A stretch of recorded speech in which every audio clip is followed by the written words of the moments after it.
Hey, it's Eric here at the Saltwater Edge. Today I'm here to show you 4 of the knots that I use most commonly in a variety of fishing situations. These 4 knots are the knots that I am most confident in tying, are the easiest for me to tie, and have the best application for the type of fishing that I do. I do inshore, fly fishing, and offshore, and these are the knots that I like to use to make all those connections. We're going to do 2 different types of knots that attach your line or leader to your lure, and then 2 knots for joining your leader material to your line. These 4 knots, like I said, are the ones I use most often, but they're not the be-all, end-all of any knots. The most important thing with any knot situation in fishing is use the one that you're most confident in. Practice these knots. In the off season, sometimes I'll just sit on the couch and just practice these knots until I'm really confident in them. I sailed on a boat with a guy at one point, and he made me tie bowlines until I could do it with my eyes closed. And now, tie bowlines for the rest of your life. So we are going to do the improved clinch knot, which is sometimes called the Fisherman's knot. This knot is the most common knot we teach people here. It's a really easy, secure way to attach your line or leader to your lure. This knot is simple to tie, holds up really well, has a great break strength, and again, is most common. It's sometimes even called the Fisherman's knot. One thing to note with all of these knots is be sure you're wetting your knots before you're tying them. Otherwise, the friction from tightening it down can actually cause some weakness in the line. So that's just a little pro tip before you start tying your knots, is make sure you're wetting them. So you can see that knot there. Next up is the loop knot. Often used in fly fishing and light tackle fishing, this knot, as you can see, creates a loop that the lure is attached to. So this loop right here allows the lure to move really freely. So it works well on some bigger flies, works well on things like albie snacks, epoxy jigs, zoom flukes, any light tackle application, fly fishing applications. This knot is going to work really well and create a great connection that gives your fly or lure a lot of life. This knot isn't always one I would use in really heavy applications. Just as the nature of it, the line crosses itself a lot of times. As it gets pulled really tight, it can create some weaknesses. So best used in light tackle and fly fishing applications. Next up is the crazy Alberto knot. This knot here, you can see that, is a really great way to join your line to your leader for inshore applications. This knot is really strong, works excellent, is simple to tie, and creates a really nice slim connection that goes through the guides well. And the last knot we'll be talking about today is the FG knot. Often stigmatized as being a difficult knot to tie. This knot really isn't that hard to tie once you practice it a couple times. Creates a really great slim connection in between your line and leader. Really strong, used in offshore and heavy surf applications. This is just a knot you really should know and use pretty often. I'll actually use this knot inshore as well sometimes if I'm rigging up the night before, have a couple extra minutes to tie these on. I do prefer to use this over the crazy Alberto just because I'm really confident in it and how strong the knot is. But I'm going to show you how to tie all these knots, show you how easy they can be. I'm going to be using a couple tools along the way. These 30 Fathoms knot pullers are really great. This is, we often say, the best $40 you can spend on fishing equipment. These are just fantastic tools, really well made, allow you to cinch down your knots. They have a hole in them that you can actually put a hook through, cinch down your lure knots as well.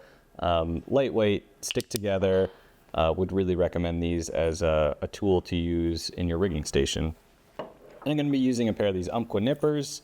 I think these are the Dreamstream nippers, maybe something like that. But a good set of nippers allows you to get your tag ends really tight, which prevents even things like seaweed from sticking to them, makes them easier to go through the guides, and just makes your overall knots look better and you more confident in your fishing. So let's dive right into it with the first knot, the improved clinch knot. All right, so to start things off, we're going to do the clinch knot. This is the improved clinch knot. This is probably the most commonly used knot to attach your line or your leader to your lure. Sometimes even called the fisherman's knot. This is a knot I use just about all the time. I'm using some 20-pound monofilament here, pretty common leader material for saltwater, and just a plug here, something I would tie on with this knot.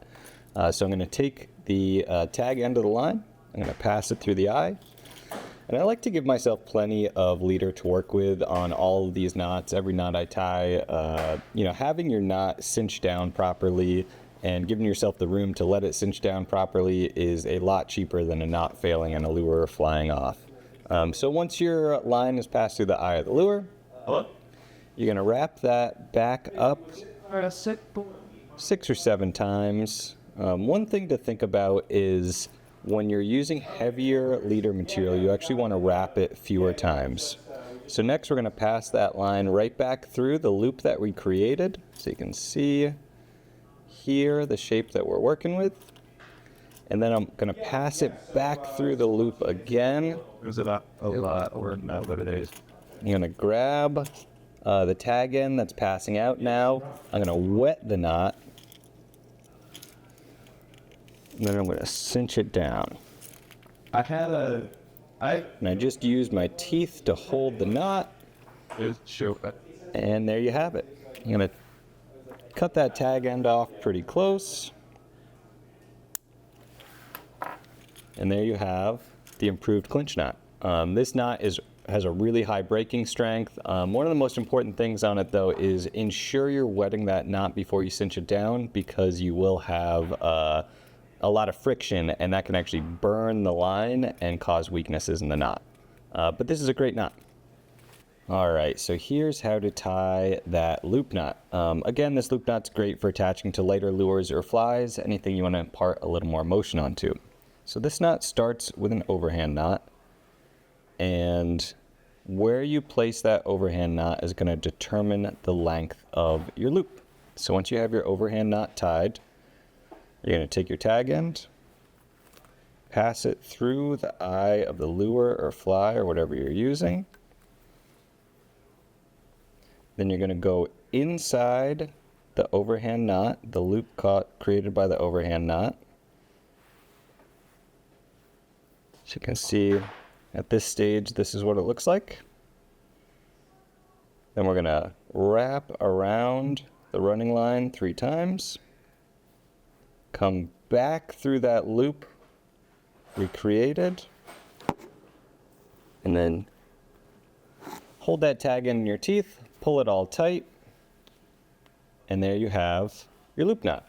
And as you can see, this gives a lot of motion. That lure or fly is going to have a lot of freedom to move around with this knot. It is not the strongest knot in the world out there. It works really well for fly fishing because you're not putting a ton of pressure on the knot.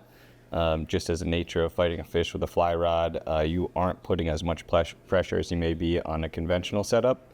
So this works really well for fly fishing, for light tackle, albies, fishing epoxy jigs, fishing albie snacks, soft plastics, schoolie stripers, finicky fish like that really seem to benefit from using this loop knot, but I would not use it on larger game fish. There's a couple variations of this knot. I believe Mike Hogan of Hoagie Lures ties one that involves a bowline, pretty interesting knot. He's got a blog post about that. Or maybe a podcast. But yeah, really like this knot. Again, imparts a lot of motion onto the lure. All right, next up is going to be the Crazy Alberto knot. This is a knot, again, as I mentioned earlier, used to join your line and leader together. Works really well with dissimilar size lines. So here I actually have some 80-pound pink Andy. I thought that would be easier to show you. And then some 30-pound Cortland Master Braid. Again, it works really well for joining dissimilar lines and leaders, and so let's take a look. To start the Crazy Alberto, we're going to take a nice bite into our leader material, create a little loop here. We're going to pass our braid through that loop. You want to give yourself plenty to work with. And then we're going to start wrapping down our leader material. And so we're covering both legs of the leader, both legs of that bite. We're going to wrap down 5 or 6 times.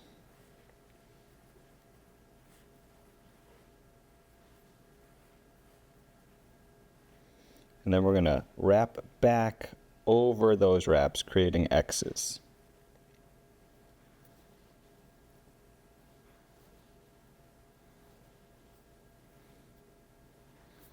And we're going to come back up through that initial loop, wet it, then we're going to start pulling that tight. As you can see, that really compresses onto there and creates a great connection to between your line and your leader. Now with smaller diameter leader material, this is going to be a really fine connection. Actually grab my knot pullers here and see if we can get this cinched down a little tighter.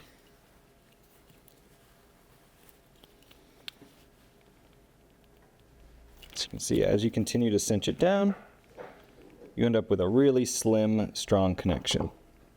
I like to use this for basically all inshore applications, and quick to tie, holds up really well, really great connection between your braid and your monofilament or fluorocarbon leader.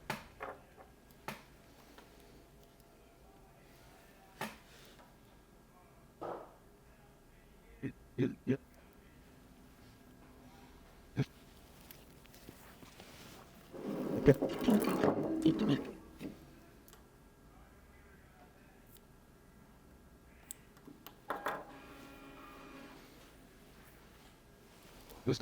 And here, let's take another look at it. So now I'm joining 20-pound monofilament with the 30-pound Cortland master braid.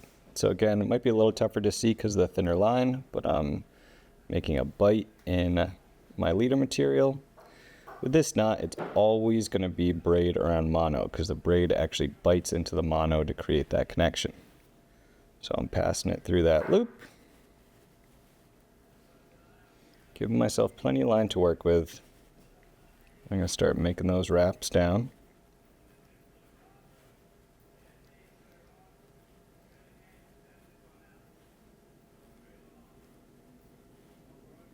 I'm going to wrap back over those initial wraps.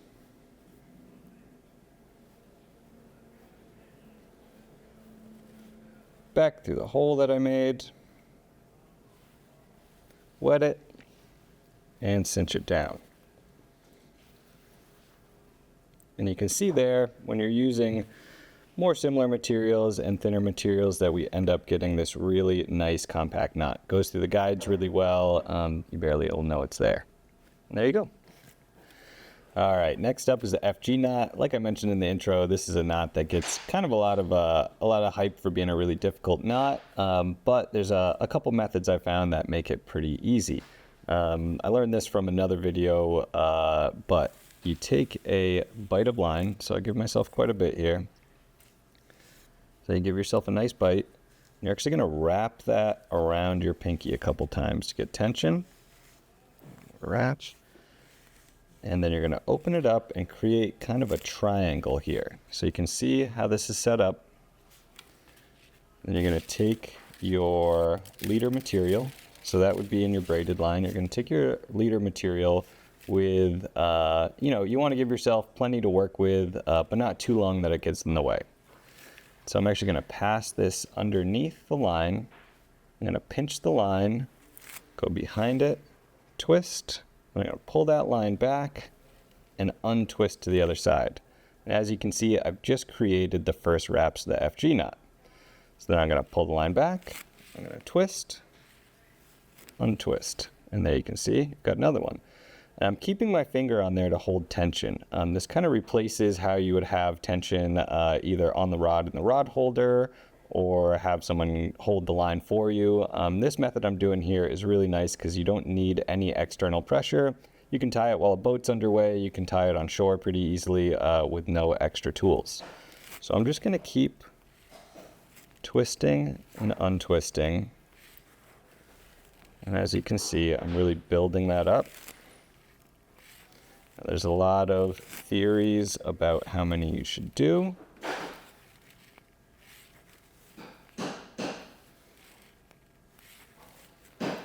for the sake of demonstration, that's enough. Just to see, you're getting those nice crisscrosses, you're getting the line exactly where you need it to be. So you're gonna untwist that from your pinky before your pinky goes numb. And you're gonna tie a half hitch both around the running line and the leader.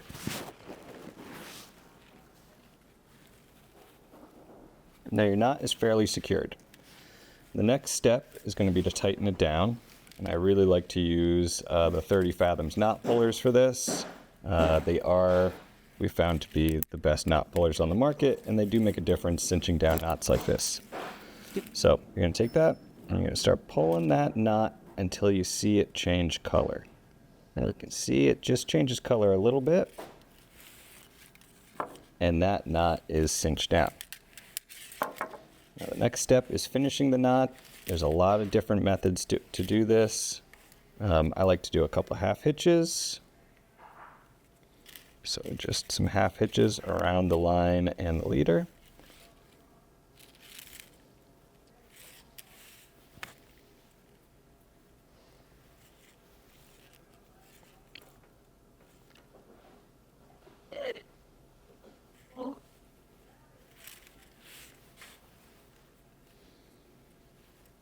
I know guys will do, dozens of these, but that is up to your comfort level and how many you feel like doing. I'm just holding as I'm tightening these down, I'm just holding the tag end of my teeth and pulling it tight. And as you can see, we have the FG portion of the knot, we have the half hitch portion of the knot, and now I'm going to just create a little loop here.